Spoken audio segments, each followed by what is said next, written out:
shake, dance, slurp, burp, break, dance, swerve, burp, shake, dance, slurp, burp, break, dance, burp, swerve, shake, dance, slurp, burp, break, dance, swerve, earthquake.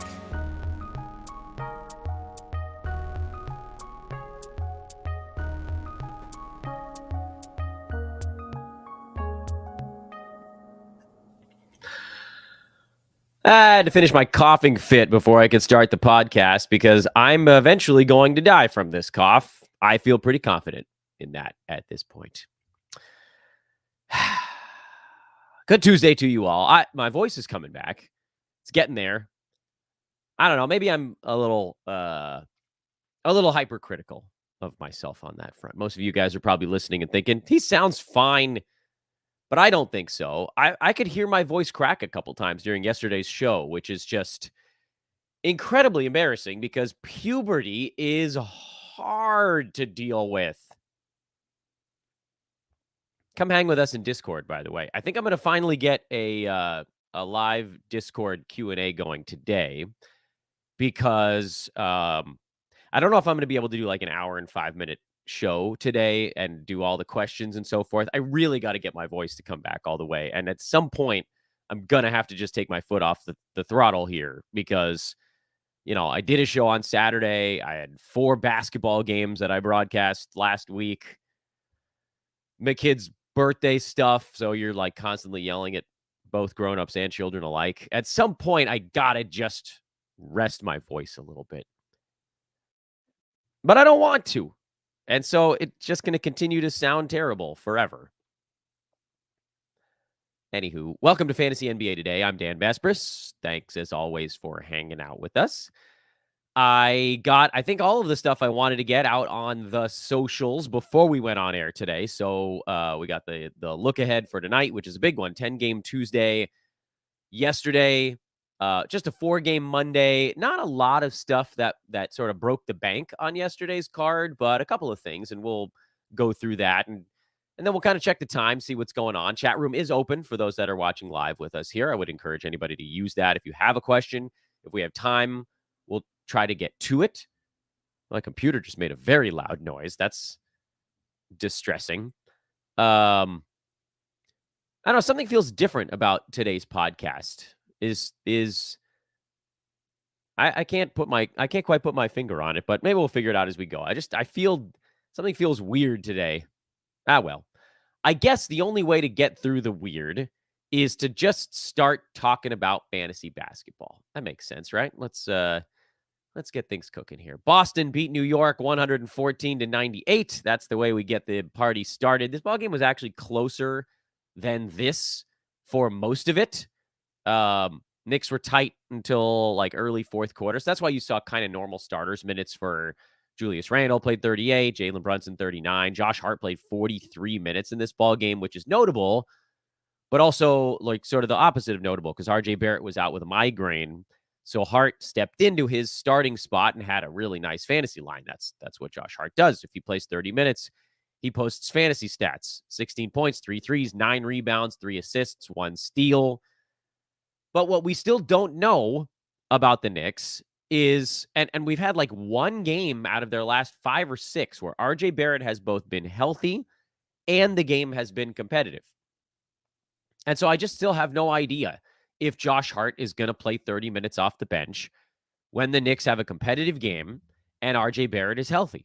I think in the 1 game where those 2 things were the case, Josh Hart did play 30 minutes. But every other game, it's been either a blowout, so Hart didn't get to 30 minutes, and I don't know if that was the reason why, honestly. But he does tend to close games, so he wouldn't get the last few minutes, or RJ Barrett's been out and Josh got the start, and then he played big minutes, and we didn't have to even think about anything. So my take on this is, Hart, you kind of have to hold for now. It might not be a long-term thing. I didn't even think it would be this long, but because of this run for the Knicks of non-competitive or non-Barrett-y games, it has ended up taking longer to figure out what the hell Josh Hart's going to be this year than I expected it would. I mean, we're 3 weeks in, and we still sort of don't know. Also, notable, Emmanuel Quickly, quieter game. He's kind of alternating good games and bad games, which in my mind makes him a head-to-head guy you could probably play, but I would not use him on 12-team roto 9-cat because there are too many negatives that outweigh the few positives. Where on the head-to-head side, if there's something that you're punting that he's not good at, then he very easily makes the cut for someone you could use. That's the difference really between the two formats in my eyes. In addition to the whole like injuries don't hurt you as much in roto, in terms of guys you're playing, Quickly is an easy one. Like if you're punting blocks, his value goes up. If you're punting steals, his value goes up. If you're punting field goal percent, his value goes up. All these little things that you can tweak on the head-to-head side that don't really creep in the same way with roto. Roto, you're generally attacking 8 or 9. Oftentimes at this point in the year, I'm attacking all 9 categories and just kind of seeing how it's going. Head-to-head, perhaps not so much. So Quickly to me doesn't make sense in roto and makes sense in some head-to-head builds, not so much in others. On the Boston side, basically nothing. We've seen Derek White cool off a little bit after his torrid start. He was a top 25 guy after the first week and a half. Now he's at about top 50 because, not surprisingly, the scoring has come down. We knew that wasn't going to hold all season long, not with the amount of guys they've got there. But he's still averaging 2 threes, a steal, and a block. So 4 of what Brew calls cash counters, the counting stats that are really cash in because they're the low volume ones where each one is really critical. He's settling back probably towards where he was going to be. So I don't think we should be too surprised. Sam Hauser's been on a ridiculous 3-point tear. He's hit like 65% of his threes over the last 5 or 6 ball games. I forget the exact number on Hauser, but right now he's a very good threes streamer because he's averaging basically 3 a ball game. And after a slow start to the year where he hit 0, 1, and 2, he's gone 5, 1, 3, 3, 5, 4, 4. And he's shot under 50% during that stretch 1 time. It was the game actually where he hit 3 3-pointers. It was not the one where he hit 1. His minutes, I don't think, are ever going to be high enough for it to really count. And he's not going to shoot 60% from downtown all year. So, no, the answer is like, should I start this guy daily? No, you shouldn't. And unless somebody gets hurt, like if Jaylen Brown or Jason Tatum goes down, then you start to think about, all right, maybe there's enough there for him because Boston's going a pretty tight rotation this year. They only played 8 guys yesterday. Then if he could, creep up into that like 26 minutes per ball game, you'd say, oh, well, now I'm getting reliably 3+ 3-pointers. I don't have to worry as much about the sort of random fluctuations. Also, if he gets cold, this is just something to sort of file in the back of your brain for later. You don't have to worry about it right this second, unless you're in a tight threes battle and you wanted to throw Boston players at your problem. Wizards, an absolute tank job yesterday. They led this ball game by 12 points with about 4 minutes to go, and they got outscored 16-0 down the stretch. And it was a total throwaway because the Wizards just didn't put the guys back in the ball game that had built the lead. Tyus Jones didn't get bonus run. He was having a really nice game, actually, but 31 minutes for him. They decided to just go ahead and let Jordan Poole continue to chuck away. Kyle Kuzma is very much a sell high. Someone was asking me why Kuzma is a sell high, and it's because he's shooting 49% right now on 20 shots a ball game. If that number starts to teeter, the whole thing goes right down the toilet. And historically, he's been a lower field goal percent guy and free throw percent. His numbers are just higher than you'd expect. Now, do I think he'll be better than he was last year? Yeah, by a little bit, because he'll be doing more this season. And he's another guy where head-to-head makes more sense than roto. But roto, he's an easy sell high. And he's already down to number 83. So the shine's coming off a little bit. But after a 34.9, you could probably get something for him. I think if you can get top 80 back for Kuzma, I would do it. Maybe you could even aim a little bit higher because he's scoring a lot of points. Jordan Poole, at least he had 4 defensive stats in this ball game, so that pushed his season mark back up to number 164. But he's not even making his free throws right now. And he's acting out in the huddle, and his turnovers are high. His assists are not. mean, he had 6 yesterday, which is better, but 4 turnovers. That's just a 1.5 to 1 assist to turnover ratio. At least he got 16 shots up. So that's something. But they left all these guys in the ballgame that were just getting roasted by Toronto down the stretch, and they didn't put the guys back in that were dunking in this game. Denny Avdia should have played more. Tyus Jones should have played more. Daniel Gafford really should have played more. Gafford and Tyus Jones were the only regulars that had a positive plus-minus in this game by the end. Why do we think that is? Well, because they weren't there when Toronto was going on a crazy run. Washington was just like, whatever.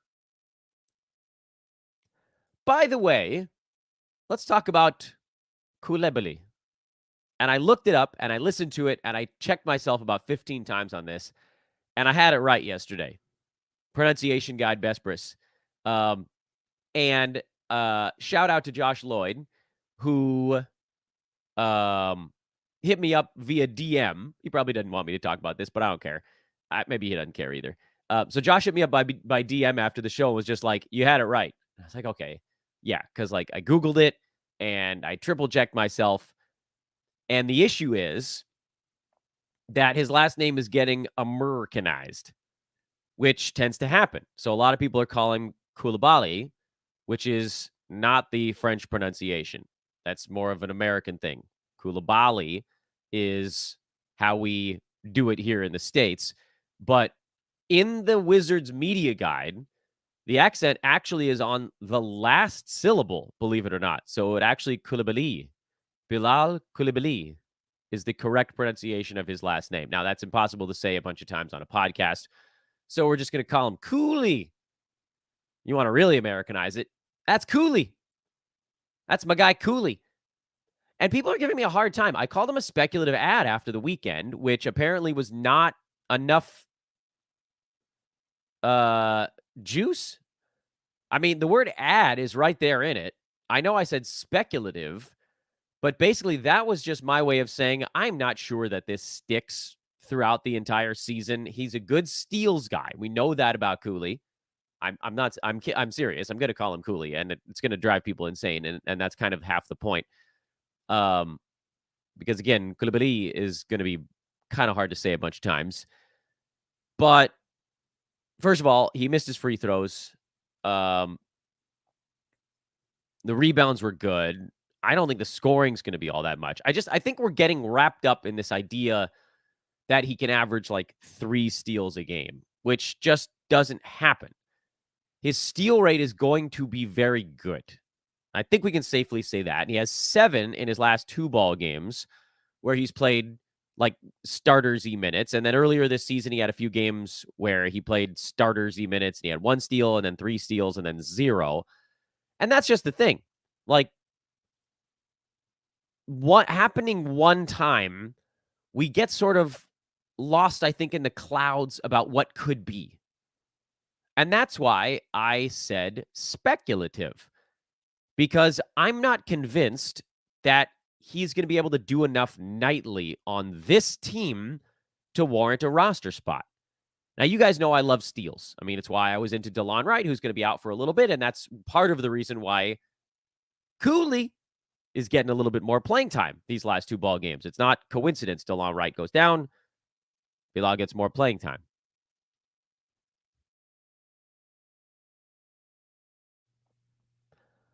Okay, fine. We can even ignore that for a minute if you guys want. 20 points the last ball game. How often do you think he's going to hit the 20-point barrier this year? 3, 4 times? Maybe the whole season? 10 feels more attainable. That's what he got in each of the 2 games around the 20. But that's just the thing. Like, if we want DeLon Wright, that's probably our target. But I don't know that this kid can shoot free throws. He's at 53% so far. He's shooting 50% from the field and 44% from downtown, which, I don't know. I mean, I'm going to go ahead and just take a wild stab in the dark and say 44% from downtown probably also doesn't hold. There's kind of a magic of small sample size things going on here where he's, I think, let me get the numbers right. I think he's 9 for his last 15 from 3-point land. And because he just hasn't taken that many, that's weighing heavily on the overall numbers. So I get it. There is an appeal because the defensive stats could be really interesting. He's averaging almost 2 a game in about 25 minutes per ball game. Maybe that holds all year. Maybe he really does hold close to 2 defensive stats per ball game. Is there going to be enough of the other stuff to get him over the hump? Maybe. But I really don't think it's nearly as locked in stone as some of the folks on Twitter are yelling at me about. Dan, you need to be yelling about Bilal. You need to be louder. I actually don't think I need to be louder. I think I'm exactly the right loudness quotient on this because I think there's a chance that it works. I like defensive stats. You guys know that about me. I'm a punt points guy in a lot of ways, and so he could fit in a build like that. But do I think he's going to be inside the top 109 cat because of 2 good ball games with DeLon Wright out? I think we're making a little bit of a leap there. So that sounded like I was sort of talking down on the whole situation. No, I'm just explaining why I had the word speculative in front of it because I don't think it's guaranteed. Some of these times it's like, look, I think we can start this guy like today, and then and that's not a place where I'm going to put speculative. That's an add and start. Cooley, I don't know. I think there needs to be a little bit of a slight hesitation at the very least. Raptors, big come from behind win against a team that was actively trying to lose the ball game. I am a little bit worried about Jakob Poeltl. At 13, 6, and 5 in only 24 minutes. Precious Achiuwa is back. He played 19 minutes, which, I mean, he's probably going to get at least that most ball games. They were trying different lineups a little bit here, trying to figure out what was going to stick. Poeltl was a minus 14. Again, I know it's just one ball game, but Jakob's having a very bad season so far. He's number 160. Some of that's because he's shooting 41% at the free throw line, but a lot of it's because he's only playing 24 and a half minutes a ball game instead of high 20s like we were hoping for. So the blocks are not even at 1. Steals are at 0.6. Those are numbers that we need to get up for him. Really need that free throw to come up from 41 to get back into the high 50s, something like that. So it's not quite as brutal. Would I buy low? I'd probably rather just leave it alone. And if I have Poeltl, which I do on 1 or 2 spots, I'm just going to sort of ride it out and hope for the best. Also, I feel a little bit less stupid right now because Dennis Schroeder is coming back to earth.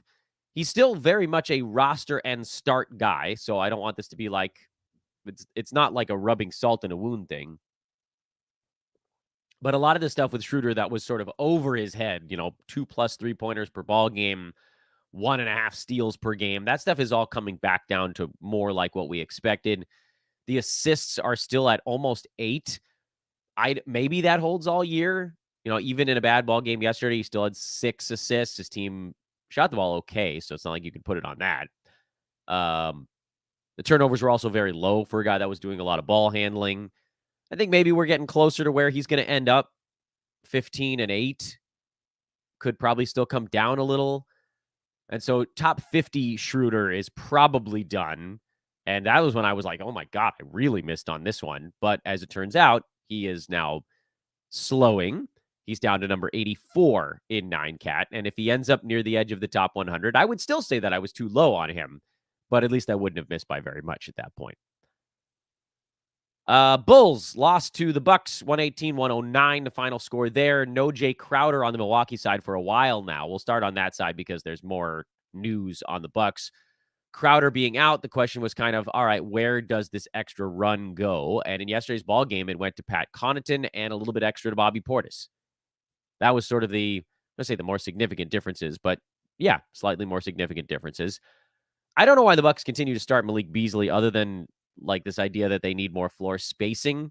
That's something that maybe could change over time because he was also a net negative. And the starting 5 was kind of bad in yesterday's game. Dame was a net negative also. He was terrible coming back from injury. What do we do about this information? I think you can probably add Bobby Portis.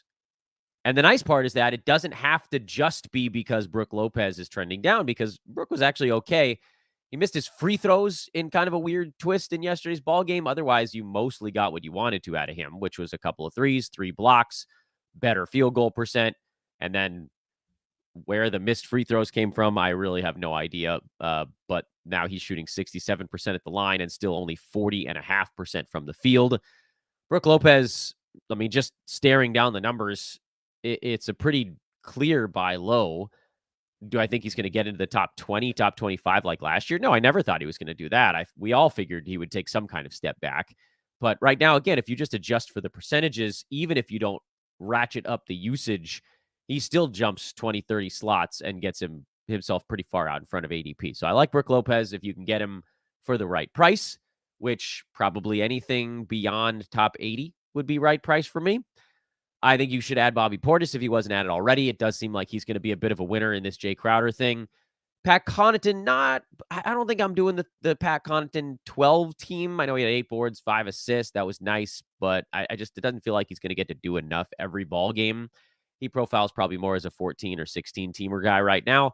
I have him on my 30 deep team, so that's been a nice little bump here with the Crowder situation, which I needed because Alex Caruso's got a mucked up toe. But that's what's going on in Milwaukee. What's going on in Chicago is almost nothing. DeMar DeRozan and Zach LaVine had terrible shooting games. And when they do that together, there's just sort of no chance Chicago's going to win. LaVine shot 26%, DeRozan 21. Those guys combined for 31 points on 33 shots. Womp, womp.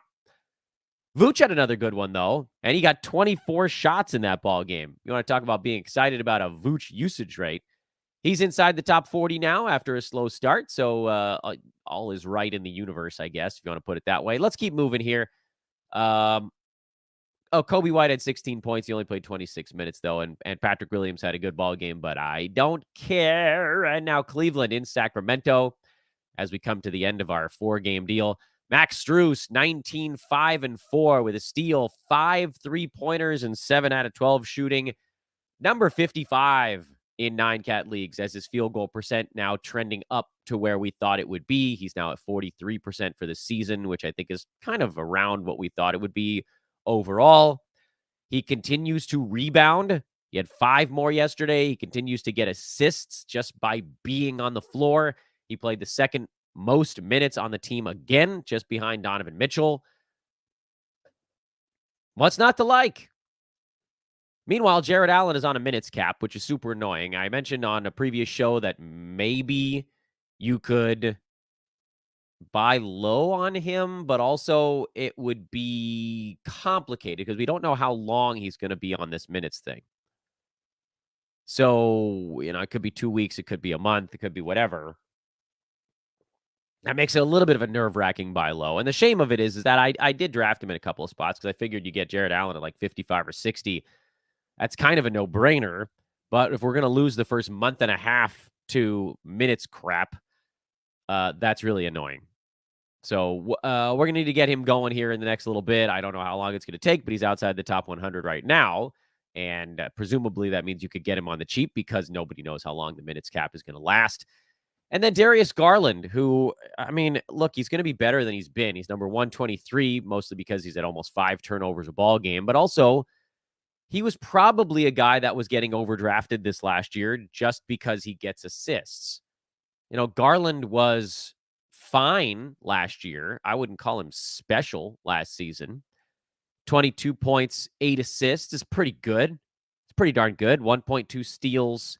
2.5 3-pointers on 46%. Like, all that stuff is decent.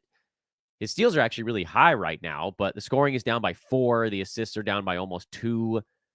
His 3-pointer isn't dropping yet, which is notable. But, here's the important part.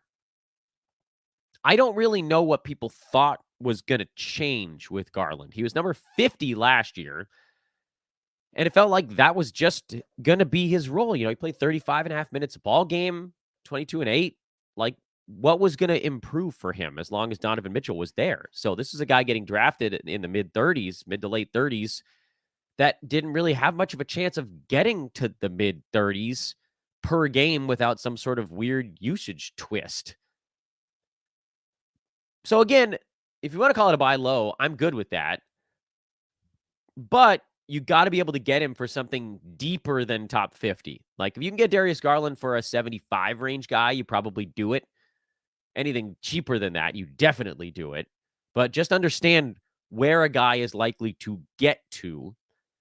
Now, the good news is that he's been bad so far. To get to the top 50, he's going to have to be better than that for a while. So, maybe that means he doesn't even get all the way to that range. Maybe you just get top 50-ish, from whenever he turns it on to the end of the season. So overall rank wouldn't reflect that, but maybe you'd have him for that good part, so to speak. Karis LeVert had 21 and was pretty efficient, actually, in doing it. I continue to be very surprised by this, but he's inside the top 100, and he needs to be started until further notice. And last week, 7 days ago, 5 days ago, 3 days ago, whatever you want to call it, I yelled and yelled and yelled about Keegan Murray being one of the biggest buy lows of the early season, and now he's not anymore. So 2 gigantic ball games. Keegan Murray now launched himself up to number 50 overall in 9-cat. He was at like 120 while shooting 34% or something silly like that. I don't know that 2.2 defensive stats holds all year. I don't know that the big rebounding numbers hold all year. But everything else with him is pretty repeatable because it does feel like he's going to score more. It also feels like the field goal percent is going to continue to tick up. When it all levels off, could he end up between 50 and 80? Yeah, absolutely. So the buy low window is shut. We missed that one if you didn't do it already. We had our brief chance to try, and now that's over. Domantas Sabonis continues to have a really weird free throw shooting start to the year. I doubt you can get him for cheaper than people drafted him, but you should think about it. Kevin Huerter's on a little bit of a mini heater right now. This is going to be the Huerter path. He's number 107 while he's heating up. He'll go on a stretch where he's top 60 for a couple of weeks, and he'll go on a stretch where he's top 150 for a couple of weeks. We saw it a lot last year, and I think he ended up somewhere like near 90-something. My guess is that he ends up a little bit back of that this season. Some of these early season numbers. I know De'Aaron Fox was back for this one, but his early season numbers have a little bonus usage because Fox missed whatever it was, a week and change with his injury. So Huerter, ride it, I guess. Ride him while he's hot, and then maybe try to sell at the end of the heater if you can figure out when that might be. Easier said than done. Or you just treat him like Tim Hardaway Jr. and kind of go add drop mode or start sit mode. You catch my drift. Malik Monk was still decent in this one. Minutes are going to trend down now with Fox back in. Monk wasn't playing 30 minutes a game when De'Aaron was in the ball game. He did enough here because the turnovers were low, and he hit his shots and his free throws.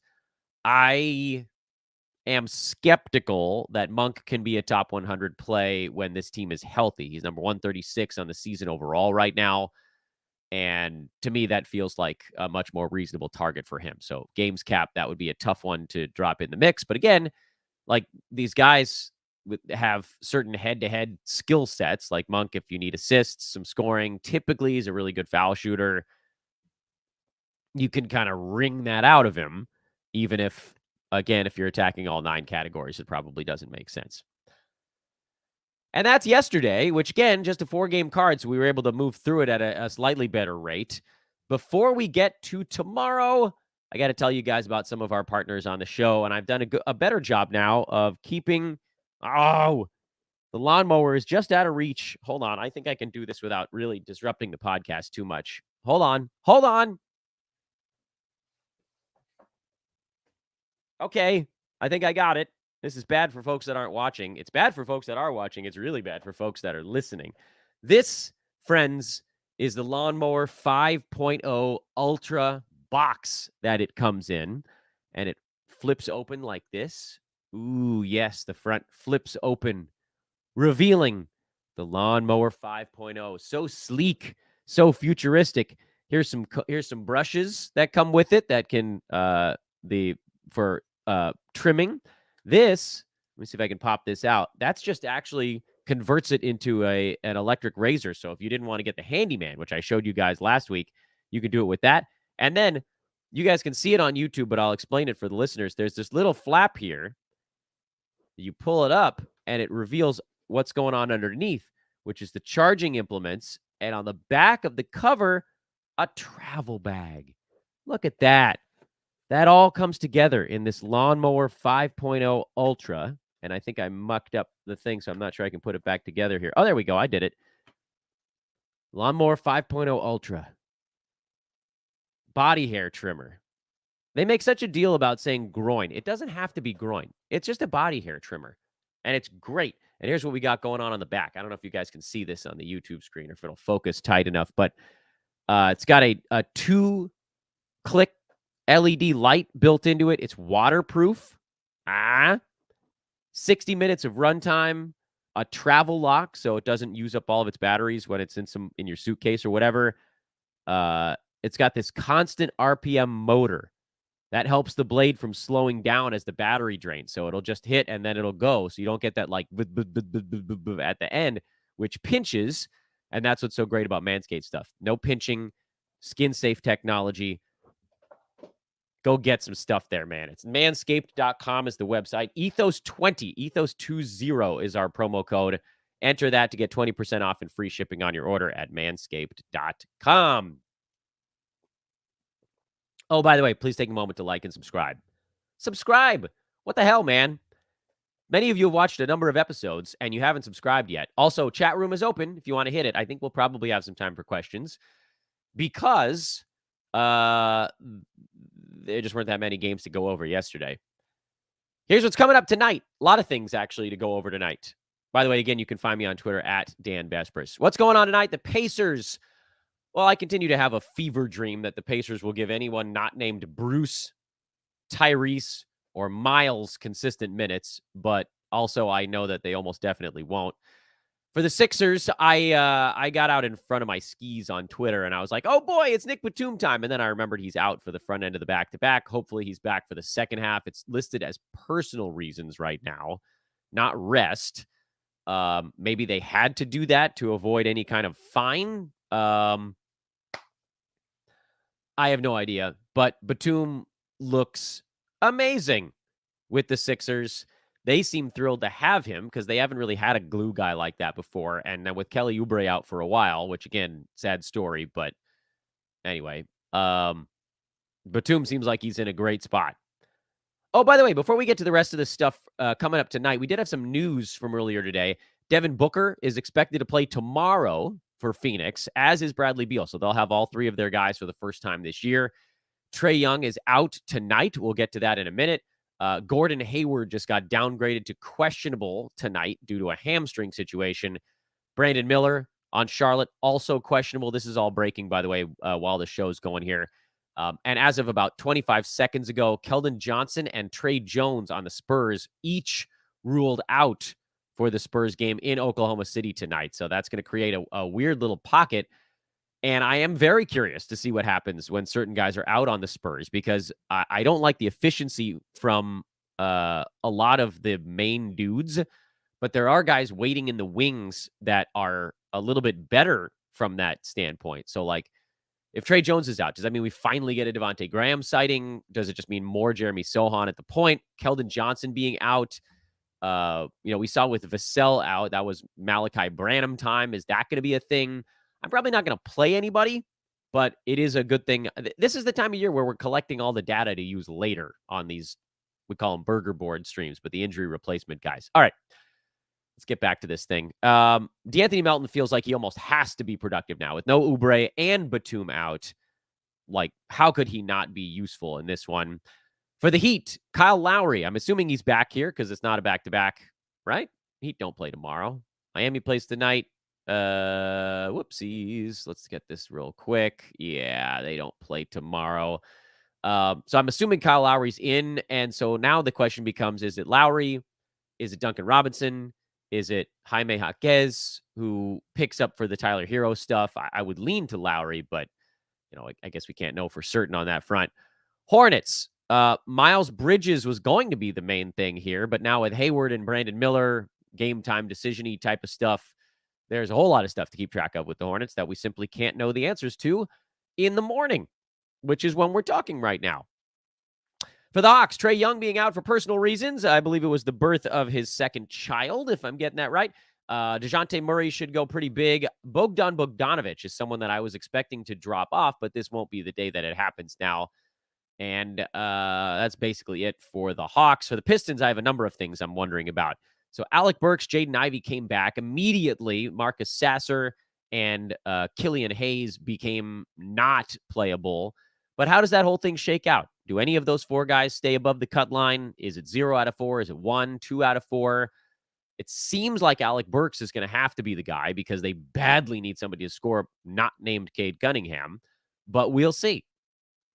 I believe Jalen Duren was already listed out for this ball game, and if that's the case, Isaiah Stewart typically moves above the cut line, even if he's still playing power forward. It's just that now he's alongside Marvin Bagley, who's not an all-world rebounder, instead of Jalen Duren. Bagley is not someone I would stream in Roto. You could probably do it in head-to-head if you really wanted to, but you wouldn't be that upset if you missed it. Spurs was going to be nothing until we just had Trey Jones and Keldon Johnson ruled out. So put that, again, Rolodex it. Thunder, my guess is that we're running out of time to sell on Lou Dort because there's just no way he averages 2.6 defensive stats on 50-82 splits. I guess the free throws could stick, but he has at least 3 categories that are about to plummet. And when that happens, it's going to be a precipitous drop. So just make your move if you can. Orlando, I feel like I need to put Jalen Suggs on every list, but at this point, he's way inside the cut line, so just roll there. The real thing with the Magic is, does Jonathan Isaac ever get near 20 minutes? He's gotten as high as 17. 20 is amazingly enough for him because his fantasy game is about as good as anybody on the planet, but his body is about as terrible as anybody's on the planet. So we got to see if his body can withstand 20 minutes. I mean, we talked about this with Alex Caruso, who's very different basketball player, very different fantasy stuff. When he plays 30 minutes, he gets hurt. Sure enough, he played 30 minutes in the Bulls' last game, and then he missed, or 3 games back, or whatever it is. And then womp, womp, womp. I think Caruso gets moved. We'll see what happens with Chicago. It'd be nice if he got moved to a team that would play him a whole bunch, but it feels like he'd just have the same role somewhere else anyway. Nets, not much really here. I know Ben Simmons is out, but the Dorian Finney-Smith fill-in for Simmons was not as fun as the Dorian Finney-Smith fill-in for Nick Claxton, so I think we can probably leave that alone. Mavericks, I really just want to know if Derek Lively II is going to have enough consistency to remain on rosters. Should we hang on and see how it goes all year, or is it going to bounce around so much that it's going to be more bigger headache than it's worth? That's the direction I'm kind of tilting right now, but nothing is set in stone there. Pelicans, I need to know if Herb Jones is getting back in there. I think we have an update on him yet. If he's back in, that changes a lot for the Pels, because with him out, Dyson Daniels has been getting starts, and he's been very good in the starting lineup. I've cooled on Jordan Hawkins. I think he's more of a schedule stream kind of play. But I also saw Herb Jones get dropped in a few spots, maybe because folks didn't know how long he was going to be out. But he's available in a couple of leagues I'm in, which is really surprising, given he's number 51 in 9-cat right now. I would say pick him up. He's questionable for tonight, is the latest news on Herb. It's really weird. I don't know what the hell he's doing on some waiver wires, but folks get frustrated fast, and I guess that's sort of the only answer I can come up with there. For Portland, Skylar Mays, if we're talking about streamers. For the Jazz, Roto, I don't think I would start Keontae George head-to-head. You can, but he does belong on rosters right now to kind of see how this thing shakes out. They're very much a better ball club when he's running point as opposed to whatever the hell you could call Taylor Horton-Tucker doing out there. Clippers, same stuff. Harden, how do they settle? How long is this chemistry thing going to take? But it's been real bad so far. And I'm almost... Now, the problem is that I have a number of Clippers on my roster already, but I'm feeling greedy. So I kind of hope that it sucks for another week, because if it really sucks for one more week in Clippertown, you could probably get Harden and Kawhi for crazy discounted rates. And then I would end up with them on every single team I have.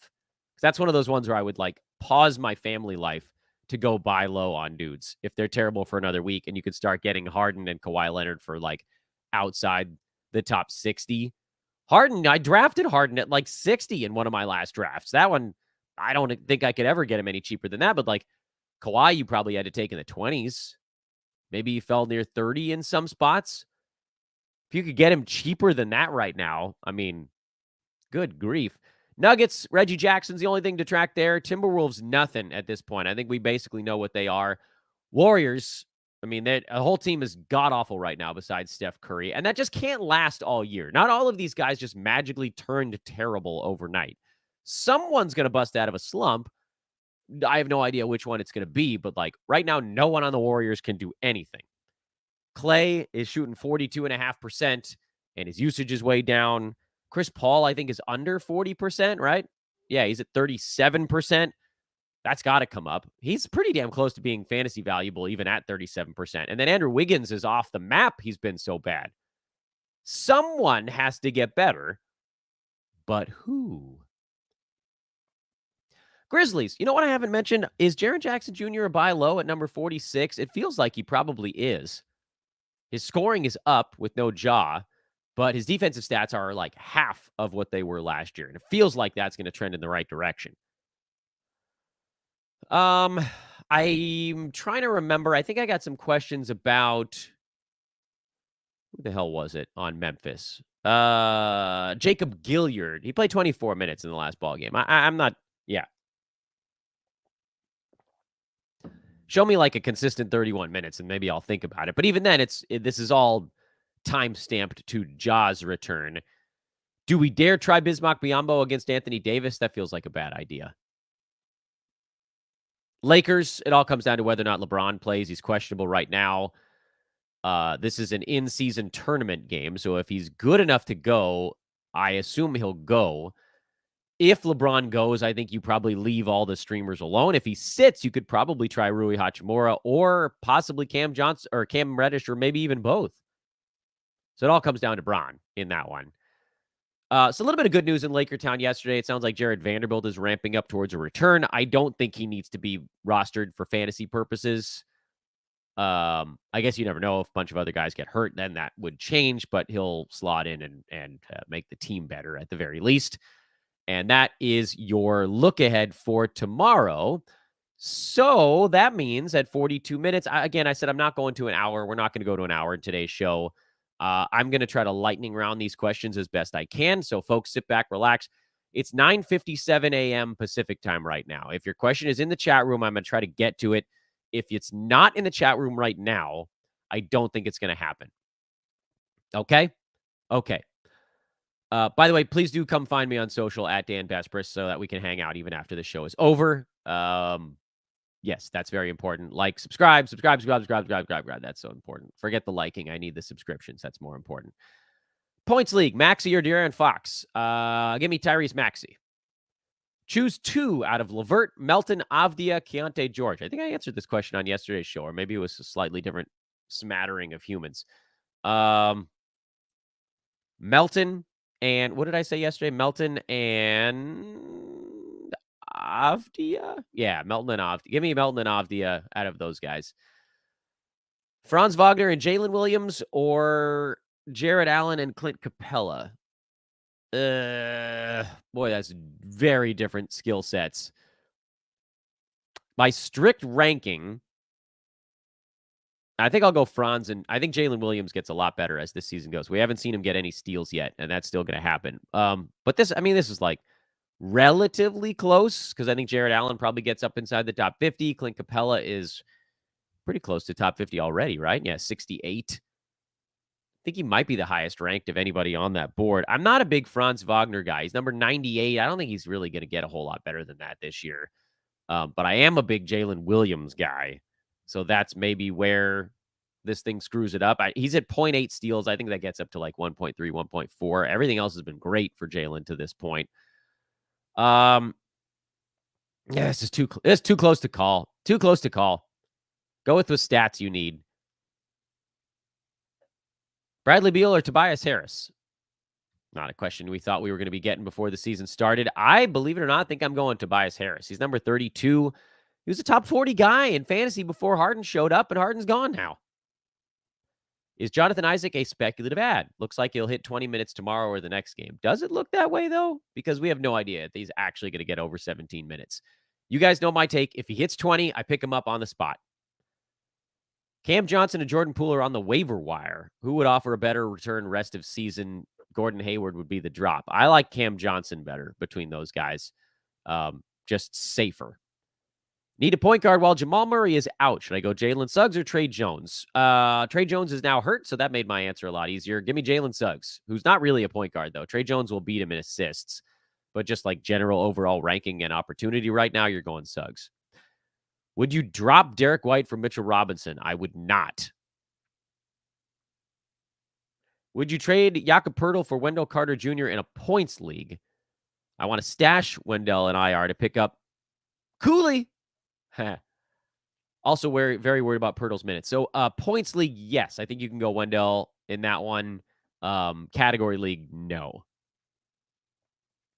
Should I drop any of the following for Cooley? Ben Simmons, Derek Lively, DeAnthony Melton, Gordon Hayward, Markelle Fultz. I think you could probably get away with dropping Derek Lively. Scotty Barnes for Giannis. Well, this one's pretty straightforward. Are you punting free throws? Because if so, then this answer is a resounding yes. And if it's not, then I think this answer is a resounding no. Although right now Scotty Barnes is better than Giannis, even if you are punting free throws, it just feels like at some point Giannis is going to pass him in that format. But if you're not, then Giannis has almost no chance of catching him. Analysts keep saying Dame just needs to get adjusted more, and I agree in some ways, but he just can't shoot at all, and his confidence on the ball is just gone. I'm sad. I don't think his confidence is gone. I think he's playing a little bit hurt, and he's trying to figure out how he fits here. But he's not going to shoot 37% for an entire season. So I'm inclined to agree with the analysts in this one. The place where I disagreed with analysts is that people are like, oh, he's just going to do what he did in Portland. There's just no way. I mean, he was a one-man wrecking crew last year. There was nobody in Portland to help him for long stretches. And now he has Giannis, and like Middleton isn't even healthy yet. So his usage was always going to take a pretty big hit. He's probably going to end up in the second round, if I had to guess, on a per-game basis. But if you have him, you just hang on. It'll be fine. It'll get better. It's probably not going to be a mid-first, probably not even a late first at this point, but you'll be all right. Do you think D'Lo can maintain 14 field goal attempts and 6.5 assists? Where do you rank him rest of season, and what about his minutes? Well, we've seen his minutes come down a tiny bit in the last couple of Lakers games, largely because they've gone to more defense-focused lineups late in the ball game. Like with Portland, Russell played 32 minutes, but he didn't play down the stretch. But he got a lot of his minutes before that. So my answer is basically yes, with a caveat, because right now he's playing 33 minutes a game. I think probably that comes down a little bit with once Gabe Vincent comes back, because they'll lean more in defense in those spots. But also, I think he was getting drafted after 100, and I think he beats that. So maybe not 14 field goal attempts, but 6 assists is very doable. He's actually building chemistry with Anthony Davis seemingly every ball game. So I would definitely not panic on him. Who would you rather have in 8-cat? Nick Claxton or Daniel Gafford? That's Nick Claxton. Is Markelle Fultz a drop? Do we think this knee issue is going to be persistent all through the year? Back-to-bats, blah, blah, blah. He's 25 with a bum knee. That doesn't seem good enough to be held. I'm going to hold him a little bit longer, see if he can get back from this. I admit he's been the most annoying player in fantasy to roster so far this year, because he missed 3 games, and just when we were able to put him on an IL slot, then he came back, played 1 game, and now he's missed 2 again, so he's been basically dead weight. But I got to let him try to settle. I'm going to give him at least some number of games when he's healthy to see what happens. After that, he could end up as a drop. He was a guy that you were drafting in the 90s. Those guys end up drops sometimes. If it doesn't pan out, it doesn't pan out, but I don't think I would do it yet. Should I trade Michael Porter Jr. for Brook Lopez? No. Stick with MPJ. He's having a really good season. I think you can maybe even get more, or you can just ride it out. Is it time to activate Cam Johnson? Yes. Who is my drop out of Tyus Jones, Shaden Sharp, Jalen Johnson, or Daniel Gafford? Sadly, it's probably Tyus Jones. Should I trade John Morant for James Harden? Punt free throw build. I'm going to say yes. Kawhi for Miles Turner. I I think I'd probably rather have Kawhi, but you go either way on that. That one's pretty close either way. Probably prefer Kawhi for me, but if you go Miles, that's actually fine too. Thoughts on Ben Simmons? Is there any hope? There's hope, but I've been saying his career's over for about 3 years. He's just not fast anymore. His body is broken. I think the best we can hope for is what he's done so far this year, which is top 120. And that could go up a little bit if his free throw number wasn't 25%. But the other stuff is probably not going to change all that much. And then you just have to pray that he gets healthy. Handful more questions here, and then we're wrapping it up. Who to drop if something comes up on who's my drop between Gordon Hayward, Tyus Jones, Derek White, Markelle Fultz. Fultz is the drop if somebody pops up. I said Tyus Jones and Andrew Wiggins for Jakob Poeltl. Was that too much? I mean, you sold low and bought low. I think Tyus should have been enough to get him solo, but I don't mind you getting rid of Andrew Wiggins, so that's fine. I sent away Gobert and Kuzma for Jimmy Butler and OG Anunoby. Yeah, it's a huge win. A huge win. Kuzma's on his way down. Butler and OG are great. Gobert is much better than expected, but he's not Butler. And OG more than covers anything else you might have lost there. Should I sell low on Clay when he has some name value? He looks washed. Maybe. Depends what you can get. If you can get a top 90 guy back, I probably would sell on Clay because I don't know how long it's going to take him to get going, if at all. But you're definitely not dropping there. I managed to trade away Jordan Clarkson for Keegan Murray last week. Well done, sir. That's how you do it. Hey, Dan, Pat Connaughton or Nick Batum in an 18-teamer? I'll go Batum, although Connaughton probably here while Jay Crowder's out might be safer because I don't think he's going to take rest games like Nick might. But overall for the year, I'd probably go Batum.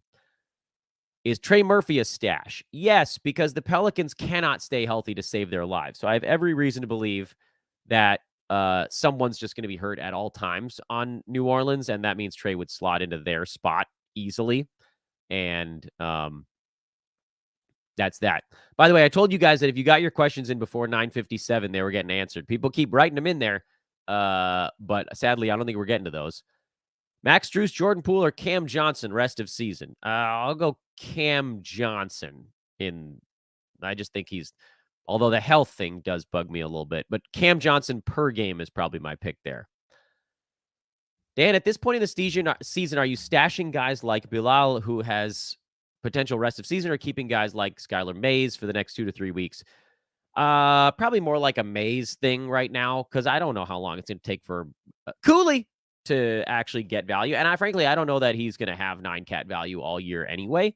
But we know Skylar Mays is going to have some value here for a week or two. So I'll just cash in on that. Jalen Suggs or Jordan Hawkins? Definitely Jalen Suggs. Kevin Durant for Anthony Edwards. I'm going to go Durant because Durant has actually been weirdly not amazing so far. And he's starting to get there, but he's down at number 20 while not hitting his free throws at the normal clip. Normally he's at 9 some odd free throws a game and 90%. And he just got up into the mid 80s. His turnovers are also super duper high because he hasn't had anybody on his team and he's had to do a lot of the passing. Edwards is at 26, and I feel like Ant has kind of maxed out on ranking. So I prefer Kevin Durant. Although I get it, maybe you prefer Anthony Edwards because he is more a safer health risk there. But I like Kevin Durant on a per game basis.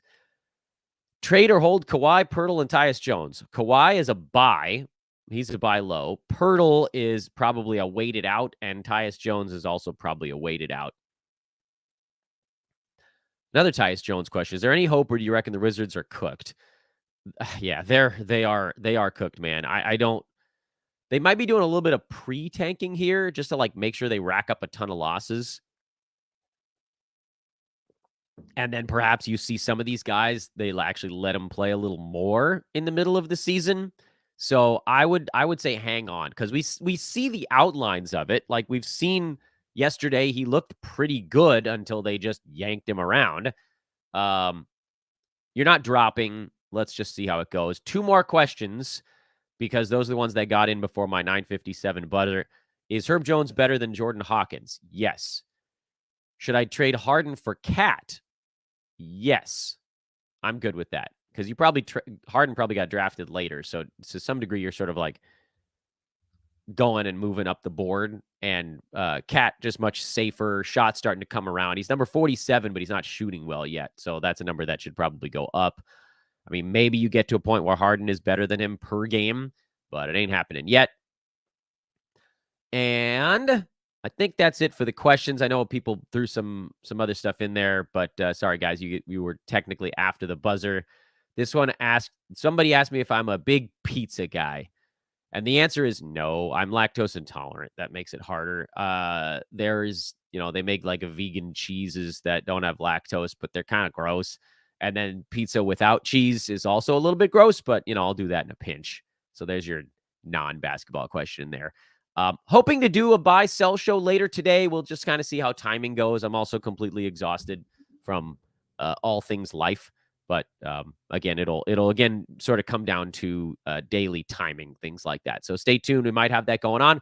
Please subscribe. That's the way that you would get alerted if we do have a fun buy or sell show. I am at DANBESBRIS over on Twitter.